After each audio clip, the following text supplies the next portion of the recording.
Good morning. Kaya atong tunan kini karong Romans 9:6 to 13. Ug dinhi nato makita ang brilliance ni Paul ug ang wisdom ni Paul. Paghan-ay niya ini. Akong basahon sa English Standard Version. ESV ang akong gipili para mas dali nato sabton ang English na ini. So, para lang dali masabtan natong English, morning ESV ang akong gigamit karon. But naman gihapon si Buano sa ubos, you can follow in reading it.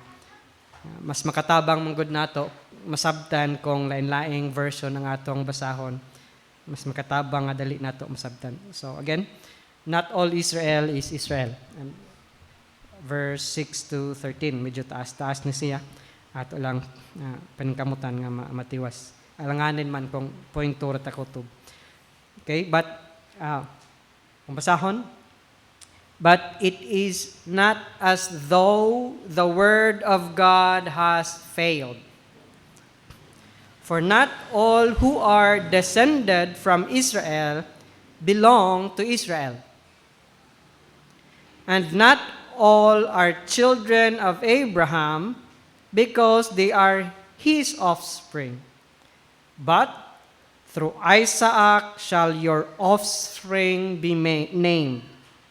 This means that it is not the children of the flesh who are the children of God, but the children of the promise are counted as offspring. For this is what the promise said, about this time next year I will return, and Sarah will have a son. And not only so, but also when Rebekah had conceived children by one man, our forefather Isaac, though they were not yet born and had done nothing, either good or bad, in order that God's purpose of election might continue, not because of works, but because of him who calls. She was told, the elders will serve the younger. As it is written, Jacob I loved, but Esau I hated. May the Lord bless the reading of His word. Let us ask God for wisdom. Father, we thank you niining kahigayonan karon din kami magkaiusa sa pagsimba kanimo. Salamat sa imong pagpadala kanamo ug salamat niining pribilehiyo makadol sa imong presensya. Sa among pagtuon karon Ginoo, ikaw ta magapanalangin kanamo, magatabang kanamo, gahatag kaalam ug dugang pagsabot ug lahutay aron among masabtan imong pulong saya na lamang nga pagi. Ug daghan ta kaming makatunan gikan ni Ginoo ug makapalig-on ta kini sa among pagtuog pagsalig kanimo ug sa kaluwasan nga among nahuptan ug ikaw unta mapasidunggan ini. In Jesus name we pray. Amen. Now last week atong nasabtan ang kaguol ni Paul, hilabihan nga kaguol nga dili lamang kutobra sa pagbati kundi hapil na gani ang iyang lawas ning feel pod physically niining kaguol. O gidescribe pa niyang kaguol nga walay undang, walay hunong.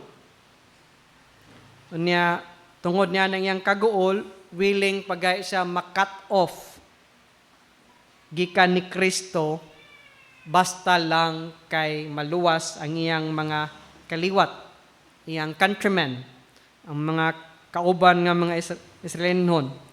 Ug atong nakita ang rason nga nung nag-goal si Paul tungod kay hilabihan ang privilege nga gihatag sa Dios ngadto sa mga Israelites. Ilaha ang adoption, gitawag sila sa Dios my firstborn. Gihatag sa Dios nila ang glory, ang Shekinah glory, ang visible nga pagpakita sa presensya sa Dios. Sila ang gitagaan sa covenants, ang law, ang worship, ang temple services, ang promises, ang mga patriarchs, o ang pinakahabog sa tanang privilege or gift nga gihatag sa Dios ngadto kanila si Kristo mismo. Ilang kaliwat og sa ilang nasod na tao, ilang kadugo, ilang kaliwat. And yet, mo nang nag-goal si Paul, kay bisan pa man ni ana, they rejected the Messiah that is promised to them. O tungod ni ana, naay hanging nga question or naay pangandaman si Paul nga objection.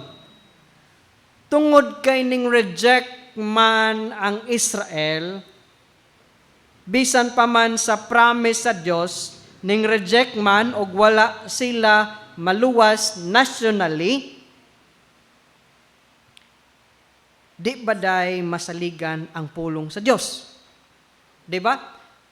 Old Testament times pa mo ning gipangandaman or gipangagpas ni Paul nga objection or pangutana.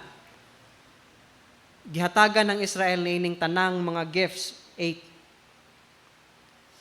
And yet, ang Israel wa gihapon maluwas. So unsa may but pasabot ni ana, di ba di ay kasaligan?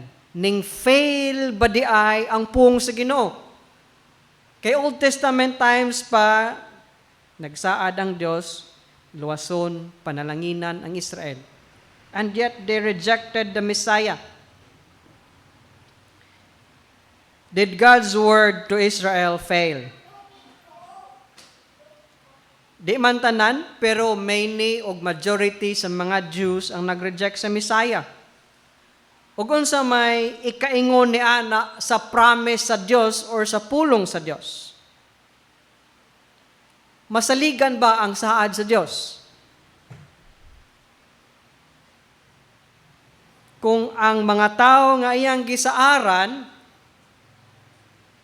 wa mo tuo o wa makaangkon sa saad, then masaligan ba ang saad sa Dios? Ug mao ni karon ang gitubag ni Paul.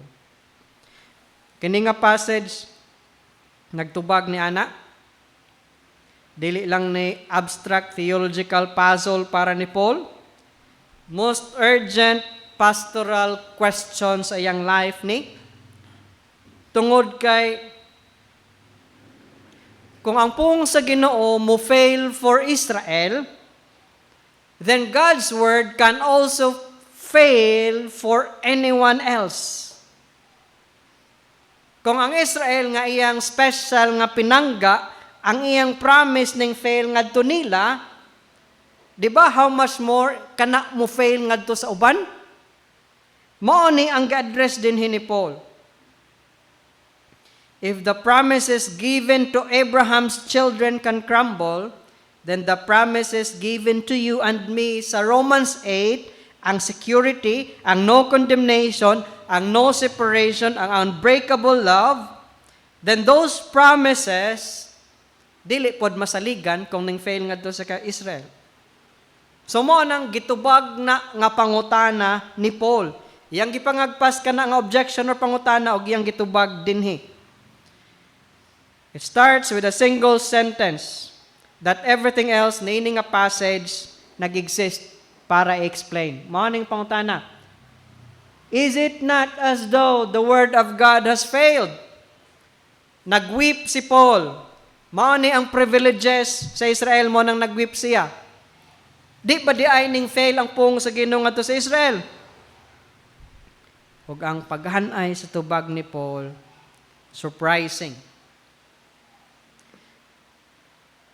Wala siya maingon, wa niya gi-consider ang human effort. Wala siya maingon nga, kung maningkamot lang yun ang Israel, kung mag-faithful lang yun sila sa ilang pagkarelihiyoso, dili na mo'y paghanay sa tubag ni Paul. Lahi, og diri nato makita ang wisdom ni Paul og ang wisdom sa Holy Spirit ug ang brilliance ni Paul.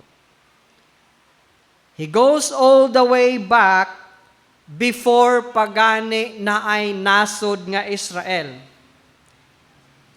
Before naapay duha ka brothers, before pagani gyud nag-exist.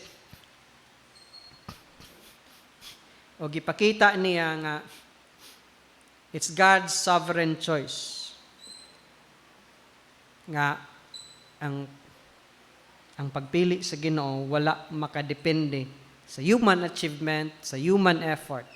It is God's choice.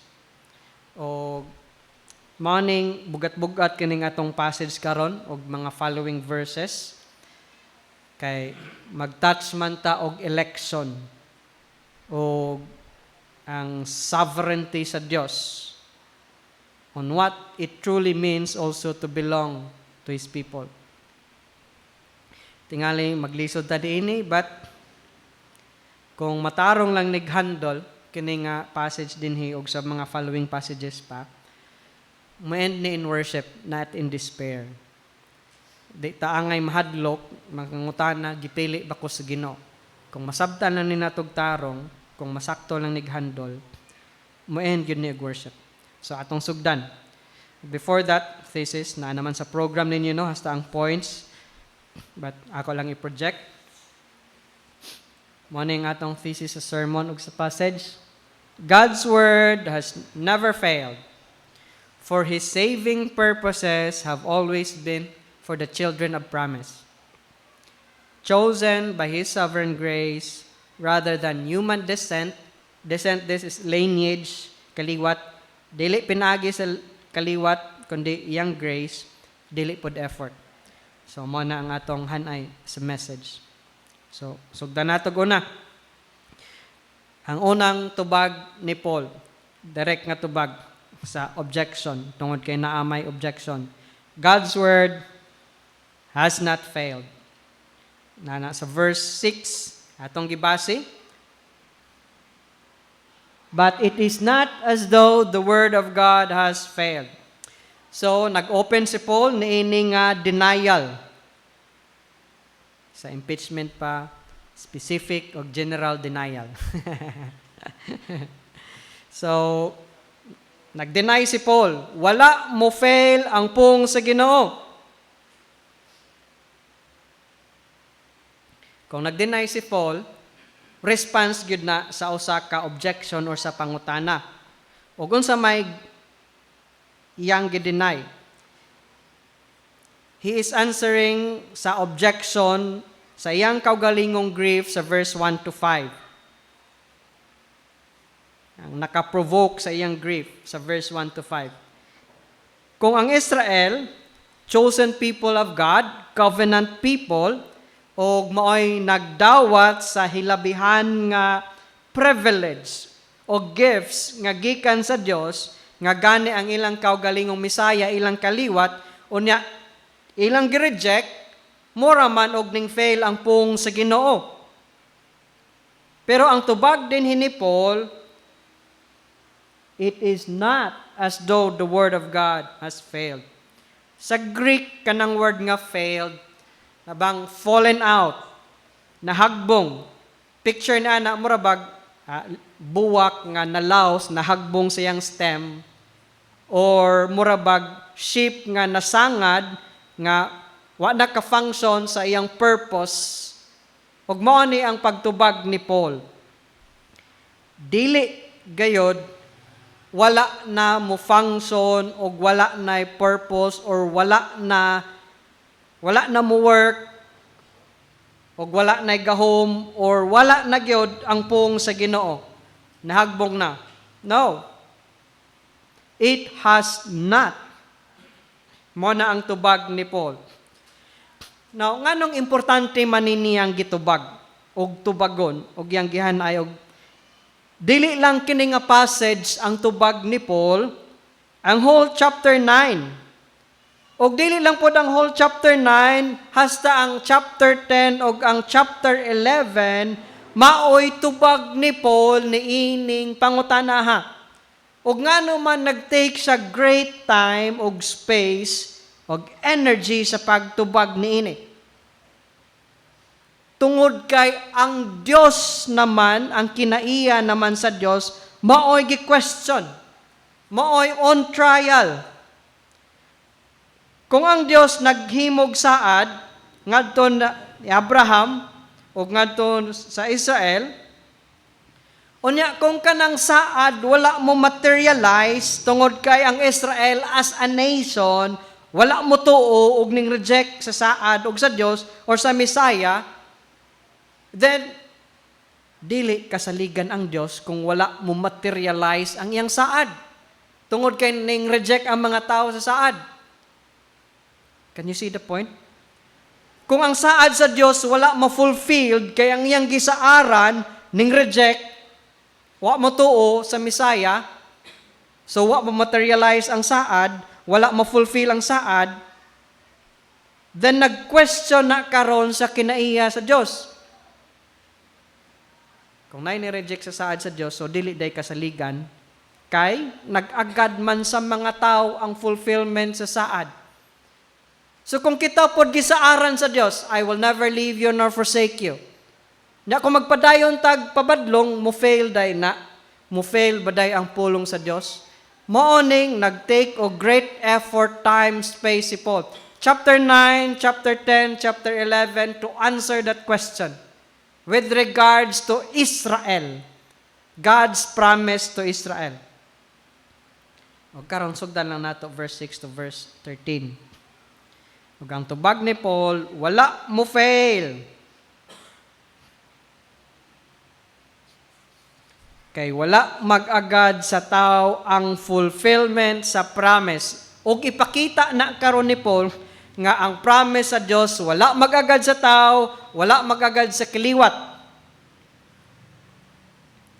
Kay kung mo fail pa, then ang atong gitun-an sa Romans 8, mo fail pod to. Ang promise sa Dios nga no condemnation status. Kung mag-agad pa sa performance sa tao, ang promise nga no condemnation, din di ta kasalig nga, uy, di na day ko hinukman, mahukman pa day ko. You see? Ang no condemnation status, wa mag-agad sa imong performance. It's a gift to you. Receive graciously through faith. Bisan pag ning perform tat badly, nagpabilin nga true ang atong no condemnation status. Mao ni atong ma-learn sa atong passage karon. Pwede pag yun ma 2 hours. Introduction pala ang nag-point 1 na data. So, mao na ang tubag ni Paul una. Then hanay siya mga proofs karon. Ang whole argument ni Paul chapter 9, chapter 10 ug chapter 11 aron maprotektahan ang reliability sa mga saad sa Dios. Dili lang para sa Israel, kundi ang mga saad sa Dios sa tanang magtotoo. Nagprotect si Paul sa character o reliability sa Dios. Mao nang this whole. Dili lang sa iyang promise nga sa Israel, kundi hasta promise nato sa church, sa mga believers. Ug ang paagi ni Paul, pag-support sa iyang tubag, he goes back sa history sa Israel o gi-redefine niya ang terms. Ug iyang ipakita o gipakita nga ang pung sa Dios ngadto sa Israel never meant sa mga objectors kinsa ang Israel. Atong tanaw ni karon. It was never meant for the whole nation. Kay naa di ay tinuod nga Israel o goes all the way back pa ni sa history, sinugdanan sa Israel. The promise was never that every physical descendant Abraham, without exception, would be saved. Ang saad, dili kay para sa tanang Hudiyo, walay exception. Para sa tanang kaliwat, maluwas. Dili mauna ang saad. Mao ni paghanay ni Paul sa tubag. Iyang gi-redefine ang terms. Kay ang mga objectors na ay wa masabtan, na ay na-misunderstood. Ang promise nag-operate on a different principle entirely. Og ang principle, since the beginning, naana ang principle. Dili tungod kay ning fail ang Israel, gibag-o ni Paul ang definition. Kundi, since the beginning, nag-exist na ang terms. Ato ning masabtan karon unsa na nga terms. Long before there was a nation called Israel, mao na gyud ni ang meaning sa Dios with regards to sa promise sa Israel. Atong sabton, naay duha ka proofs pinaagi sa illustration. Pagpakita ni Paul nga og dili mo fail ang pong sa Ginoo. Una, ikaduha. So, ang first point nato, wala mo fail. Ikaduha, ang mga proofs karon, na duha ka proofs. First, second point ug third point mo ning mga proofs nga or illustrations nga dili mo fail o wala mo fail ang word sa Ginoo. Maning second point, God's promise defines true Israel. Sa lahi nga pagkastorya, ang tinuod nga Israel gid-define pinaagi sa saad sa Dios. Ang tinuod nga Israel gid-define dili by flesh, dili by descent, kundi ang tinuod nga Israel gid-define pinaagi sa saad sa Dios. Tiwaso na tong verse 6. For not all who are descended from Israel belong to Israel. Mani ang unang illustration, proof ni Paul nganong dili mo fail o wa mo fail ang saad sa Dios. Sa pagkakaron murag ning fail ang saad sa Dios nga kaluwasan sa Israel kay majority sa ilaha ning reject, wala mapaterialize ang kaluwasan. Pero ningingon si Paul, dili man ang tanang kaliwat ni Abraham mao ang gitawag nga tinuod nga Israel. See? Yes, majority sa ilaha wa mo tuo, pero dili ang tinuod Israel dili ang tanang kaliwat ni Abraham mo ay tinuod nga Israel. Kundi ang mga kaliwat pinaagi sa saad. As we continue. Atong bantayan ang gingon din ni Paul. Duha ka Israel pero duha different meanings ang yang gimean ini. Ang unang Israel diha kanang not all who are descended from Israel nagrefer sa ethnic, national, physical Israel. Kanang physical nga kaliwat ni Abraham, kanang unang Israel diha mo'y gimean, not all who are descended. Lineage, kaliwat. Dili tanang kaliwat ni Abraham, kaliwat ni Jacob. Maoy tinuod nga Israel. Tanang tao nga makatrace sa ilang bloodline back to Jacob. Si Jacob mao man ning giusab nga ngan sa Dios no nga Jacob bag-o huna ko imongan, ikaw na Israel na imongan ron. Og tanang tao nga makatrace sa ilang bloodline nga Jacob, dili tanan nila ang tinuod nga Israel.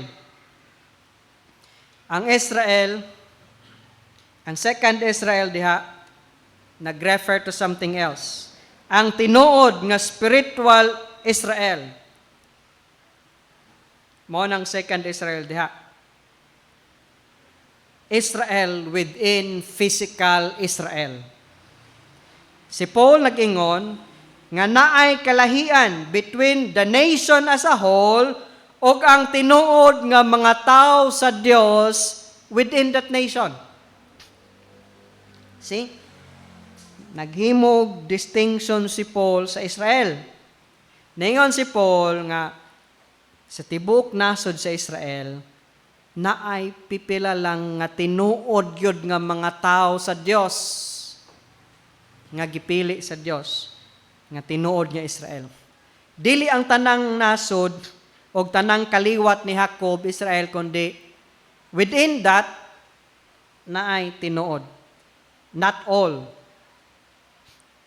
Dili automatic nga kaliwat ka, or Hudiyo ka, or Israelite, automatic ka makaangkon sa saad sa Dios.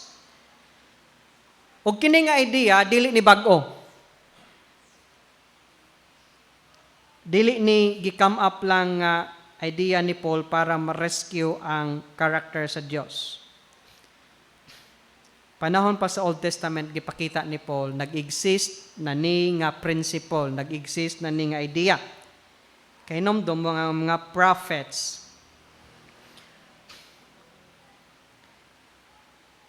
sa ilang daghay mga tao nga nag-reject, naay mga faithful remnant. Kanang word nga remnant, panahon pa man sa Old Testament times. Naay remnant nga mo return, kay nomdom mo nga kadtong na diaspora, nawagtang yun ning Israel o ang Judah, kay tanang mga tao gingadto sa Babylon. Ang mga prophets sige ingon nga naay remnants nga mo return. You see the remnants? Or if you remember Elijah nga naghilak siya tungod kay ang nasod sa Israel nagweep sa Baal ug unsay pag-comfort sa Dios niya. Gingnan siya nga dili man tanan nasod nagsimba sa Baal. Naapay remnant, naapay pila to ka thousand? 7,000 nga wala magbow sa ilang ni Baal. Even though it seems the whole nation has become idolatrous, pero naay remnant gi-preserve ang Dios. You see, not all Israel is Israel. Mo ni ang point din ni Paul. Kung karon wala mo materialize ang saad sa Dios, dili tungod kay ning fail kay ang Israel as a nation wa mo believe. Not all Israel is Israel. Dili man para nilang tanan ang saad sa Dios. Para man sa remnants. Para man niining promise, child of promise. So, kung ning-reject ang whole nation, dili na evidence nga ning fail ang pung sa Ginoo. Consistent lang na sa pattern sa history sa Israel since the beginning. Since Old Testament times pa, mauna ng pattern. Ang whole nation mo reject, pero sa atubangan sa Dios, nakita ang Dios, di magid ang whole nation. Naamang gyud remnants. There has always been an Israel within Israel. Unang illustration, pag-prove niya nga not all Israel is Israel. Isaac, not Ishmael. Proof nga ang saad dili kay para sa tanang kaliwat. Ningon si Paul sa verse 7, and not all are children of Abraham because they are his offspring. See? Ang saad sa Dios dili para sa tanang kaliwat ni Abraham tungod kay ilang kaliwat. But through Isaac shall your offspring be named. Dili sa tanang kaliwat ni Abraham or anak ni Abraham kay napamay anak si Abraham. Kundi para sa child of promise, para ni Isaac. See? Si Paul ning goes back farther pa, not just to Israel, to Jacob's 12 sons, ning go back pa siya ngadto ni Abraham himself. Bisan wala pa'y nasod sa Israel, panahon pagyod ni Abraham. Tungod kay kini nga principle nag-exist na even before naapay nasod nga not all Israel is Israel. Dili tanang kaliwat ni Abraham maoy gisaaran sa Dios. Si Abraham, more than one ang iyang anak. Genesis 16, nagtudlo. Si Abraham, nanganak kang Ismael, pinaagi ni Hagar. Ismael, igsuon ni Isaac or Jacob. Isaac. Ni Isaac. See? Si Hagar, servant ni Sarah. Nataw tungod sa human attempt aron ang saad sa Dios ma-fulfill. Si Ishmael nag-represent sa human performance, sa human attempt. Nag-represent pod sa physical, biological offspring of Abraham. Genetically, Ishmael was Abraham's son first. Pero ang Diyos, nag-ingon ni Abraham, Genesis 21:12, quotation man is Genesis 21:12, through Isaac shall your offspring be named. Not through Ishmael, but through Isaac. Nganong Isaac man, dili man Israel. Og mao ning gihatag nga distinction din ni Paul. Verse 8 sa Romans. It is not the children of the flesh who are the children of God, but the children of the promise are counted as offspring. See? Dili man ang anak sa flesh mo'y counted as children of God. Dili man ang whole nation nga kaliwat ni Abraham mo'y counted as children of God. Ang counted as children of God, ang tinuod nga Israel, kadtong children of promise. Unsa may point din ni Paul? Dili tungod kay kaliwat ka ni Abraham para na sa imong saad.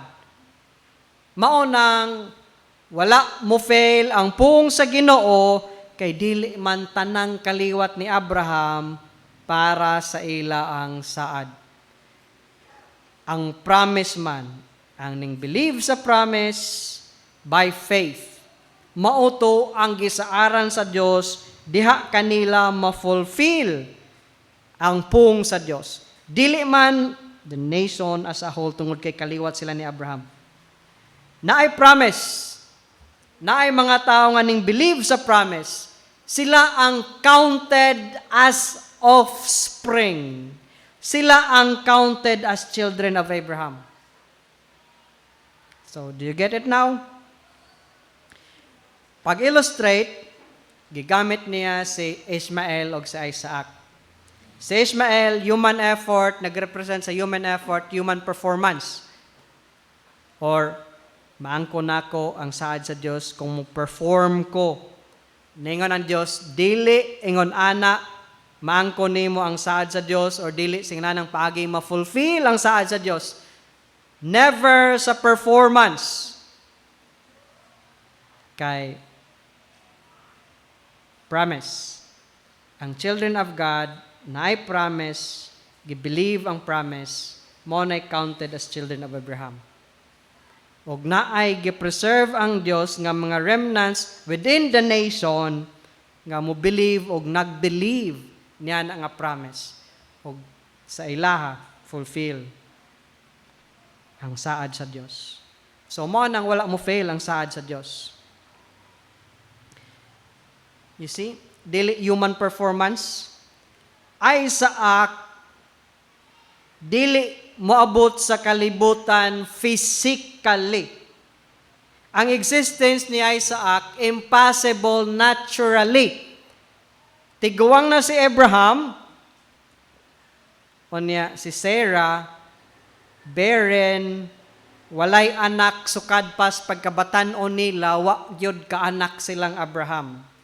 Almost 100 years old na pod si Sarah. 90 years old, like that, or 80, 90 years old. See? By natural means, by human effort, impossible nga mo exist, mo come up, mo come out, si Isaac. He came into the world purely because God spoke a word and He kept it. Against every biological probability. Natungha sa Isaac tungod kay ang Dios namulong og iyang gituman ang pung. Mo ning example gigamit ni Paul. Wala gyud mo fail ang pung sa Ginoo. Kay ang saad sa Dios di man sa tanang kaliwat. Naay saad, naay mga tawo nga mutuon ining saad. Sila ang tinuod nga children of Abraham. See? Mo nang gigamit ni Paul as illustration or as proof, Ishmael versus Isaac. Kay si Isaac, children of promise, child of promise man. Natungha siya, pinaagi man sa pung lang sa Ginoo. Kung pinaagi lang sa human effort, Abraham ug Sarah, impossible, di matungha. Di matuman ang saad nga magkaanak sila. Pero tungod sa pung sa Ginoo, ug ang Ginoo nag-keep sa iyang pung, natungha sa Isaac. So, ang principle din plain. Physical descent from Abraham was never by itself the basis nga mabilong ka sa tinuod covenant family of God. Dili physical descent, dili lineage, dili kaliwat ang tinuod nga basihan nga nabilong ka sa covenant family. What mattered was the promise of God, received by faith, accomplished by divine power. See? Not human effort. Saad sa Dios, gi-receive by faith, ug ang Dios mo'y nag-accomplish niini. Dili human effort. Whether ang nag-believe maayo iyang performance or dili maayo iyang performance, maangkon gyud niya ang saad sa Dios. Kay wala man makabase ang fulfillment sa performance sa nag-believe. Ang fulfillment nakabase man sa saad sa Dios ug sa kinaiya sa Dios. So you see? Ug nganong magmatter man ni sa reliability sa pong sa Ginoo. If the very structure of God's covenant from Abraham forward nakabase ni ining distinction between children of flesh ug children of promise, then ang unbelief sa Israel panahon sa panahon ni Paul dili na contradiction kundi mao lang ni pattern gyud sa Israel. Kung ning fail ang Israel sa pagbelieve panahon ni Paul, dili na proof nga ning fail ang saad sa Dios kundi mao lang gyud ni pagpadayon sa pattern sa history sa Israel. Panahon pa sa history sa Israel, naagyoy remnants. Naagyoy tinod nga magtotoo within sa general nga Israel. God never promised that every physical descendant of Abraham would automatically be saved. He promised to build a people through a miracle of His own sovereign, promise-keeping power, not through human mechanism of biological reproduction. Ang iyang saad, mag-build siya mga tao. Sa iyang kaugalingong, gahom o kusog, dili tungod kay gitabangan sa mga tao, mga anak og daghan. Ang Dios mo'y mag-build sa nation. Dili tabangan sa tao. Ang performance sa tao wa magagad sa fulfillment. Bisan pag mga anak og daghan, dili man pa rin lang saad. Kay Dios raman ang mag-build sa nation. Now, with regards to our salvation, what makes you a true child of God? Unsa may nakapahimo nimong tinuod nga anak sa Dios? Tungod ba kay ang imong ginikanan? Ato ning apply karon sa atong kaugalingon, di man ta Israel, pero sa atong kaugalingon. Nahimo ba kang anak sa Dios tungod kay ang imong ginikanan mga Kristohanon? Tungod ba kay nagdako ka niini nga church? Tungod ba kay nagdako ka sa usa ka Christian home? Tungod ba kay nabautismohan ka pagkabata pa nimo? Tungod ba kay kamao ka moampo? Yes, mga wonderful na nga mga gifts or privilege, pero dili na mo'y nakapahimo nimong anak sa Dios. Mo na atong ma-learn niini nga principle dinhi. Unang principle dinhi sa tubag ni Paul. Dili ka anak sa Dios tungod sa imong kaliwat, imong ginikanan, or sa simbahan nga imong gisimbahan. Anak ka sa Dios tungod kay nay saad, imong gituuhan, og diha nimo ma-fulfill ang saad sa Dios. Mahimo kang anak sa Dios. Mao na child of promise. Mao nang anak sa Dios. Tungod kay nagsaad sang Dios, nya imong gituuhan, nag-exercise ka sa imong faith, mao nang nahimo kang anak sa Dios. Dili tungod kay nagsimba ka, well, maayo man na, pero di na mo'y nakapahimo nimong anak sa Dios. Dili tungod kay imong ginikanan, Kristohanon, mao nang anak ka sa Dios, dili. Although maayo na siya nga mga privilege or gifts.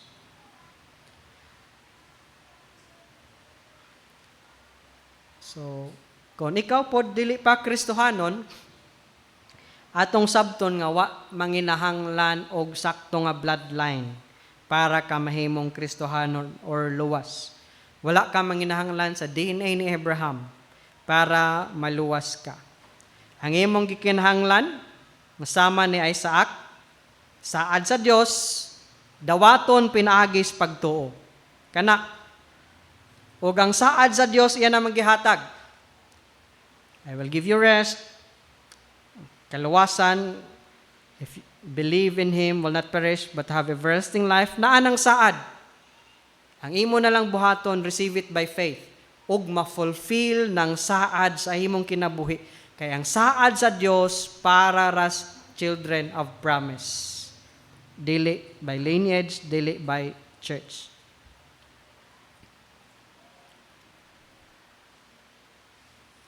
Second point, second illustration nga gigamit ni Paul pag-determine sa tinod nga Israel. Kay tingali na mo question or object nga, kay lahi man sila inahan. Pareha sila amahan, pero lahi man sila inahan. Lahi man sila status, dato man si Sarah, ulipon raman si Hagar. So, another proof karon ni or illustration ni Paul. Mo ni atong third point. God's election determines true Israel.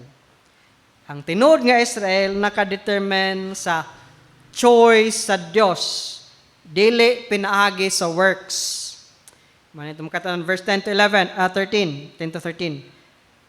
But verse 10 first. And not only so, you see, not only so, but pasabot, dili lang na mo'y proof. Dili lang Ishmael versus Isaac, tungod kay lain-lain man sila amahan, inahan.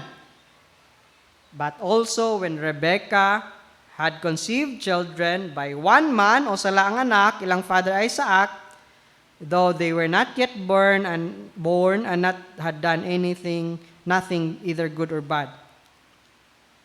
Now, gipalig-on pa gyud ni Paul ang iyang case pinagi nini kaduhang illustration. Sa una nga case, basig na mo object kay lain-lain sila inahan og lain-lain og status ang ilang inahan, dato og dili arangan. Pero karon sa ikaduhang point ni Paul, dili na magmatter ka ng objection. Kay sa case ni anak ni Rebekah, si Jacob ug si Esau, parehag amahan, parehag inahan, tungod kay twins man sila. Parehang adlaw nga nataw. Kay twins man sila. Parehag sinugdanan. Kay twins man sila. Gistrengthen pag yun ni Paul, pag-ingon nga, later sa verse 11. Mo nang not only so din ha, kay dugang pa sa Ishmael versus Isaac. Now, Jacob and Esau, parehag mother, parehang nga marriage, kung kay same raman ang parents. So, why kalahian sa social status? They were twins. Same womb ang nag-carry nila. Same mother, same father. Genetically, socially, legally, identical starting points. One more detail giad ni Paul pagyod nga ang Dios mo'y magdetermine, magpili sa sa tinod nga Israel dili sa pagpaningkamot sa tao. Verse 11, though they were not yet born and had done nothing either good or bad. Importante ni sa argument ni Paul sa pag-declare niya paggamit niya mahitungod ni Jacob ug Esau. Sa wala pa sila'y nabuhat, sa wala pa gani sila mataw, sa wala pa sila magkabuhat og maayo og daotan. Ang point ni Paul, ang Dios nagpili na. Ang Dios nagpili na kinsay agian sa iyang saad.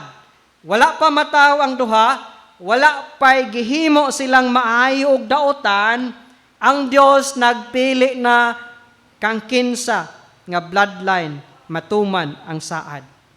Ang point din ni Paul, ang tinod nga Israel gipili sa Dios. Dili tungod kay nabilong ka sa same religion, nag-work ka, naningkamot ka para mabilong ka diha. No. Ang pagpili sa Dios.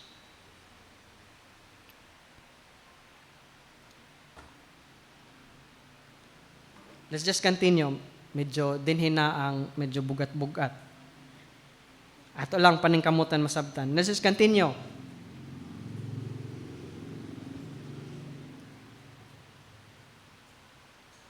Ang election sa Ginoo. Ang purpose nga nung nagpili naman daan ng Ginoo. Continue sa verse 11. In order that God's election might continue. Not because of works, but because of Him who calls. Diyan lang sa takotob sa verse 11.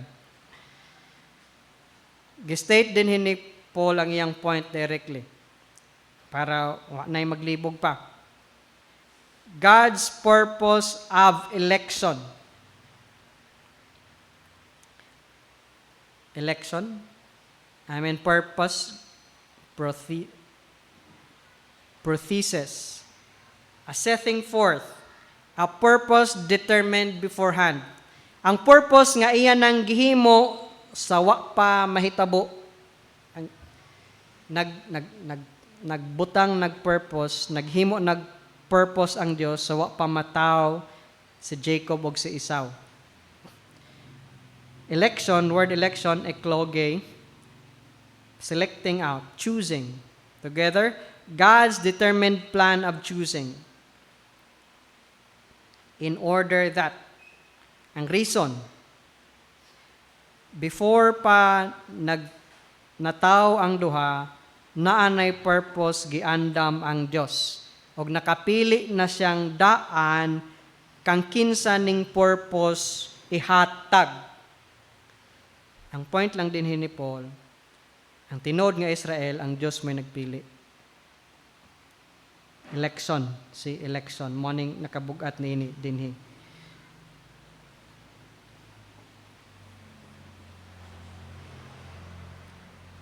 Nganong nag-arrange man ang Dios ni Jacob iyang choice before pagani mataw silang duha.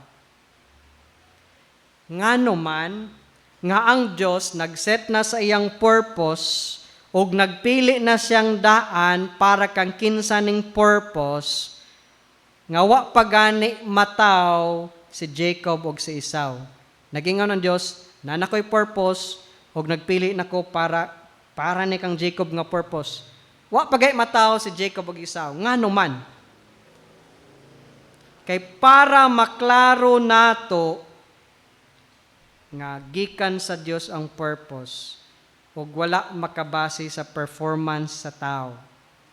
Ang fulfillment ni ining purpose maklaro nato nga gikan sa Dios ug wala makabase sa performance sa tao.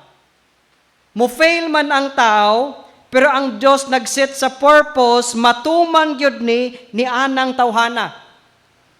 Morning gusto sa Dios makatunan nato. Wa pa mataw ang tao na anay purpose giandam ang Dios. Bisan pa mag-perform ka bad or good, tungod kay ang Dios nagpili na nimong daan, kini mo akong purpose sa imong life, matuman gyud ni sa imong life. Gipakita sa Dios nga He is sovereign. Nga whether mo fail ta, mo do good ta, or mo do bad ta, ang purpose sa Dios will stand. Tungod kay siya ang nagset niini. Mao ning gusto sa Dios masabtan nato ug mao ning gigamit ni Paul, ang brilliance ni Paul, no? Nga ang Dios mo nagset og purpose sa tinuod nga Israel. Whether ang tinuod nga Israel mo fail or dili mo perform good or bad, kaning purpose sa Dios matuman gyud. Proof ni Paul nga God's word has not failed and will never fail.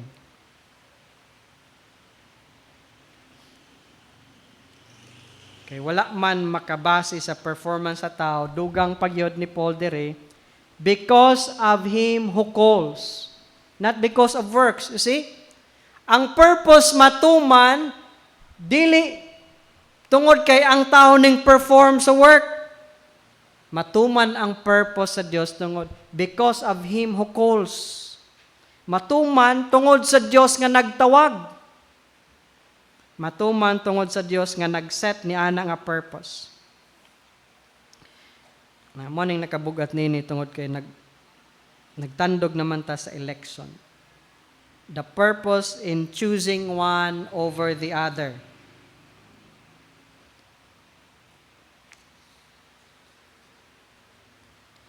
Now, atong sabton nga sa pag-choose sa Ginoo, wa niya basihi mo nang gipakita pod niya nga wa niya basihi ang works kay wa pa man kahimo si Jacob og Esau og good or bad. Sige klaro diri. Ang pag-choose sa Ginoo dili response sa performance ni Jacob og Esau. Ang pag-choose sa Ginoo ni Jacob dili tungod kay si Jacob nagdugod. Kung basahon natong Genesis, nay mga failure si Jacob. Nay mga failure si Jacob.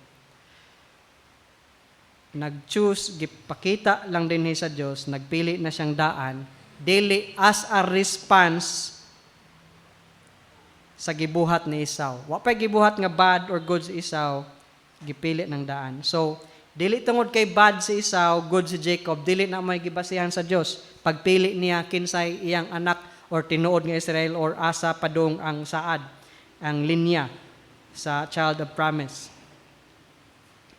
Wala niya gi-reject si Esau tungod kay naigibuhat si Esau. Klaro, not because of works, but because of him calls.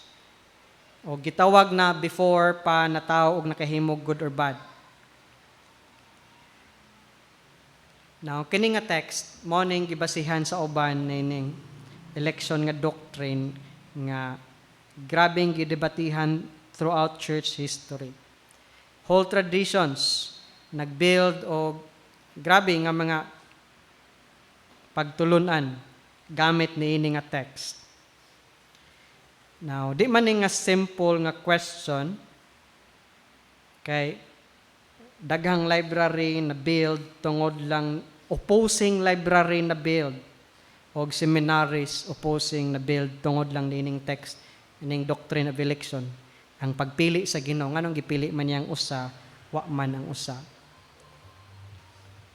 Now, di man ni limited regarding akong capacity but puro Kristohano nag-disagree with regards to this text. Pero klaruhon lang nato ang point ni Paul din. Focus lang ta sa point din. God's purpose wala makadepende sa human merit. Ang purpose sa Ginoo wala magdepend sa human merit or sa human performance.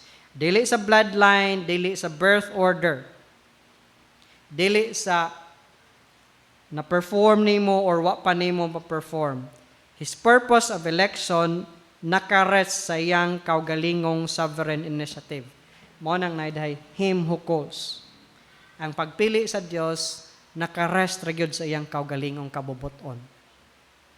Walay gibasihan sa Dios nga dili ang imong pag-perform mo'y gibasihan sa Dios nga pilion kaniya.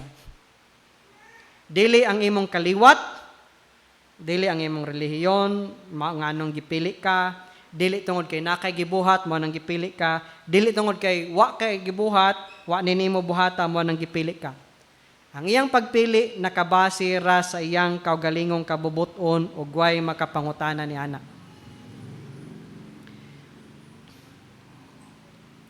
Verse 12 to 13, dugang support ni Paul. Ato lang ni kuan later on, summarize. Support nga pagpili niya ni Jacob. She was told, the older will serve the younger. As it is written, Jacob I loved, but Esau I hated. Duha ka statements with regards sa election sa Ginoo, pagpili sa Ginoo. Una, the older will serve the younger. Genesis 25:23 ni. Giingnan sa Dios si Rebecca. While ang twins naapa sa iyang taguangkan, nag-ingon ng Diyos ni Rebecca, Rebecca, ang manghod, ang maguwang, mao hinuoy mga lagad sa manghod. Pamataw sila, nag-giingnan na ang inahan sa Diyos. Sa cultural context, sa ilang panahon, ang unang mataw, maoy na ay double portion sa inheritance. Mao po'y mahimong lead sa family. Leader. Mo'y mo carry sa name sa family. Ang kamagwangan. Mao'y makareceive sa greater blessing. Ang kamagwangan. So, sa culture lang nila daan, si Esau unta, kay si Esau man ang magwang.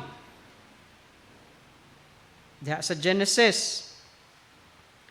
Pero ang Diyos nag-ingon ng daan, by His sovereign choice again, dili tungod kay naanay gibuhat si Esau or si Jacob, dili tungod kay, no, giklaro din ni Paul, o giklaro sa Old Testament pa, tungod sa kabubot. Him who calls. Dili tungod kay naay gitrabaho or way gitrabaho. Nakabase sa Dios nga nagtawag o walay makabuot sa Dios. Way change sa iyang kabubuton. Jacob I love, Esau I hated. Another support. Malakay ni 1-2-3. Now, sa Genesis, kaning verse 12, quotation sa Genesis, before pamataw.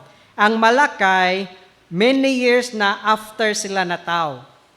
Gi-reaffirm lang din sa Malakay, and by the way, kaning Jacob I love, but Esau I have hated, it is an idiom. Dili gyud ni meaning ni ini ang emotion sa Dios towards Jacob o towards Esau. Dili gyud na ibot pasabot gidumtan gyud sa Dios si Esau. This is sa mga Jews an idiomatic expression pag-represent lang sa gipili sa Dios ug sa wala pilia sa Dios. Dili gyud ni nag-mean nga morning emotion sa Dios towards these guys. Idiomatic expression lang ni pagpakita nga morning gipili sa Dios og in contrast morning wala pilia sa Dios. Ang verse 12 quotation sa wala pa mataw ang duha, ang verse 13 quotation sa Malakay nga many years pa after sila nataw nga naka-establish na sila different nations. Gi-reaffirm lang din sa Dios nga sa kang Jacob nga bloodline, matuman ang akong saad, dili kang Esau. Mo ni context diha sa Malakay. Sa bloodline ni Jacob, kay mo'y akong gipili, sa wala pa sila mataw, sa wala pa sila gibuhat. Now, unsa may importance na ini with regards to pagkasaligan sa pung sa Ginoo.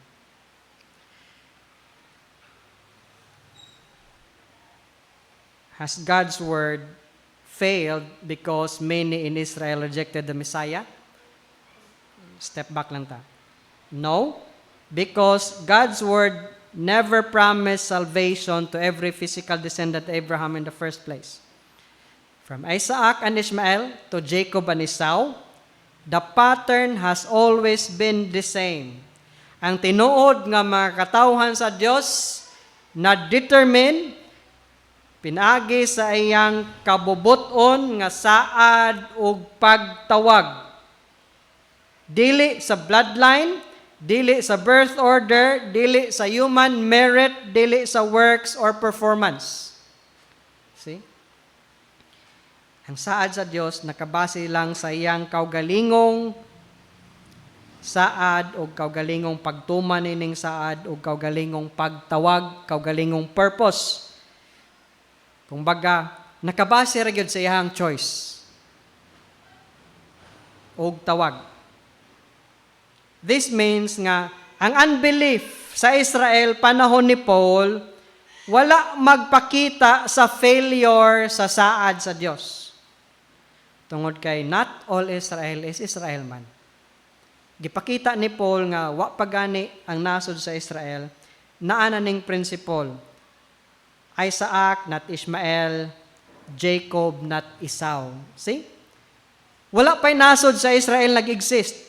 Wala pa sila makamao mo rebuilde, nag-exist na ning principle. Isaac, not Ishmael, Jacob, not Esau. It means God's promise and God's choice, God's election. Ang saad sa Dios, naagyo'y mutuon ni ini. Kay God choose, God elected people nga matuman ning saad sa ilaha. Dili sa tanang Israel, kundi a remnant within Israel.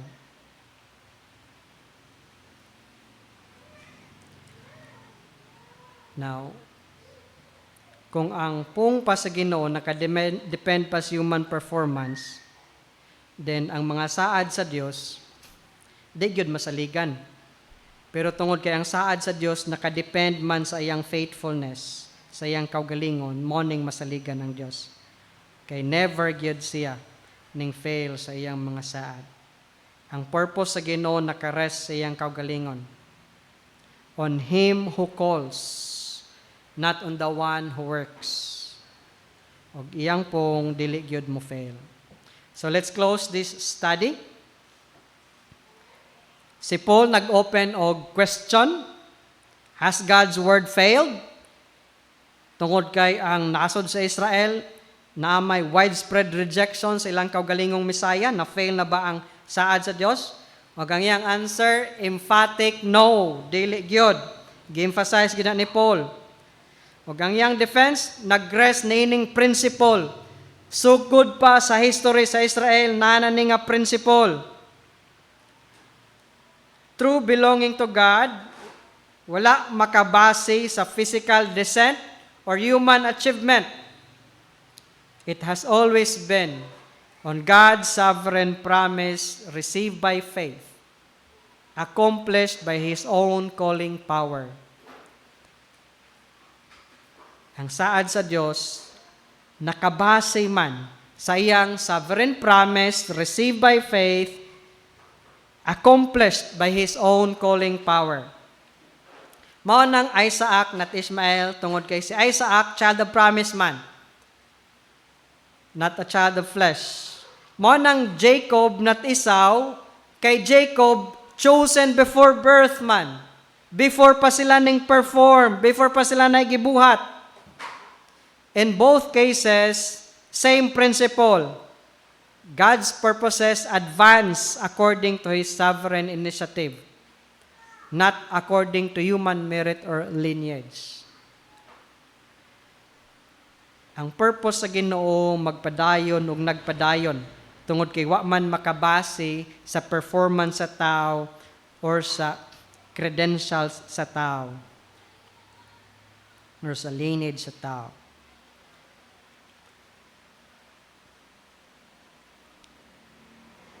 Kung masabtan ni natong pag-select sa Dios ng daan,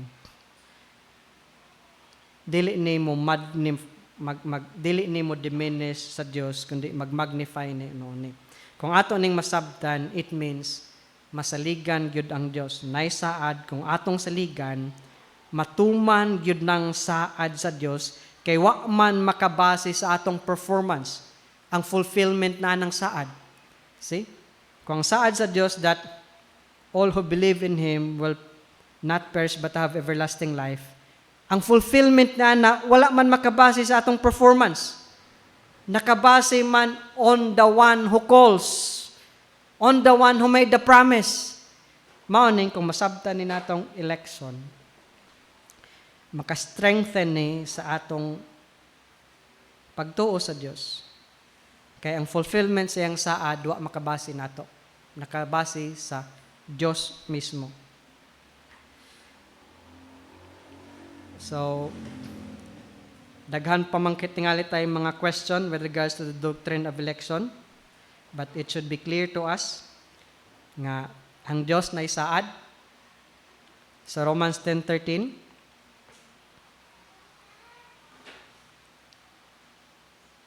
As it is written, but pasabot, this is a quotation, for everyone who calls on the name of the Lord will be saved. So you see, di man nato completely masabtan ang pagpili sa Dios nganong kini may yang gipili nganong wa man ni. Pero naay saad sa Dios. Og part ni saad sa Dios. Everyone who calls on the name of the Lord will be saved. See, will be saved. Ang fulfillment ning saad wala makabase kung ning perform ka well, ning perform ka bad. Ang fulfillment nining saad nakabase on the one who calls, on the one who made the promise, on the one who made the purpose. Nanay promise, wa patamataw. The one who calls on the name of the Lord will be saved. So, see? Di man nato masabtan ang doctrine of election, pero naisaad, kung i-receive by faith, matuman gyud nang saara. Dili man nato makita sa majority, pero matuman gyud na. Dili man na tinuod sa majority, like Israel, dili man tinuod majority nila ning tuo sa Messiah. Pero naay remnant nga nang tuo sa Messiah. Naay remnant nagpahabot sa Messiah. Tungod kay ang Dios nga nagsaad mutuman gyud nga ma-fulfill iyang saad. So I hope this will be a lesson to us ug makapalig-on sa atong pagtuo ug sa atong kaluwasan salig sa Dios. Siya ang nagsaad. Dili man kita nagsaad, Ginoo, maluwas gyud ko. Siya ang nagsaad, those who call on the name of the Lord will be saved. All who believe in Him will not perish but have everlasting life. Gikan niya ang saad. Ug tungod kay siya nagsaad, iya gyud nang tumanon. Kaya ang saad wala makabase again sa flesh, sa lineage. Wala ang fulfillment wala makabase sa lineage, wala makabase sa works. Ang fulfillment nakabase sa promise o nakabase sa Diyos. Choice. O kung ikaw wala pa mo ila sa Ginoo, nagpabilin open ang saad sa Ginoo. Ningon ang Ginoo din sa text, ningon Ginoo, come unto me. I will give you rest. Mangkon ug ma-fulfill ang saad sa Ginoo sa imong life if you receive Christ by faith. Kay tanang saad sa Dios in Christ is yes and amen. Tanang saad sa Dios ma-fulfill diha ni Christ. Madawat nimo ang promise kung dawaton nimo si Kristo by faith. Receive Christ and you will receive the promise of salvation, the promise of eternal life, the promise of forgiveness of sins, the promise of no condemnation, the promise of unbreakable love, the promise of a glorious future. Ma-fulfill na sa imong life if you receive Christ by faith. Tungod kay ang fulfillment wala makabase sa imong performance. Sa wala pa ka matao, na-set na nga saad ug purpose sa Dios. Mao nang matuman gyud na. Tuman na sa imong life if you receive Christ by faith. Let us pray. Father, we thank you. Medyo taas o tingali libog. But Lord, thank you nga ikaw ang nagsaad ug ikaw pud ang mutuman sa saad. Kay wala man makabase sa among sa flesh or sa lineage or sa among kaliwat, wala makabase sa merit or sa among performance. Nakabase lang kanimo ang fulfillment. Kay ikaw man ang nagtawag, ikaw man ang naghatag sa promise, ikaw man ang nagset sa purpose. Daghan kay saad Ginoo. Those who call on the name of the Lord will be saved. So, we called on you. We expect that you will fulfill your promise. Thank you nga masaligan ka nga Dios. Kay dili man ka mamakak, di man ka mubakwi sa imong mga pulong.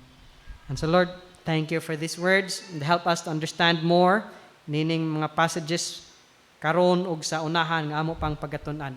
Ug hinaot ikaw magtawag pagdugang mga kalag aron daghan pang makaila ug mila kanimo. In Jesus' name we pray. Amen.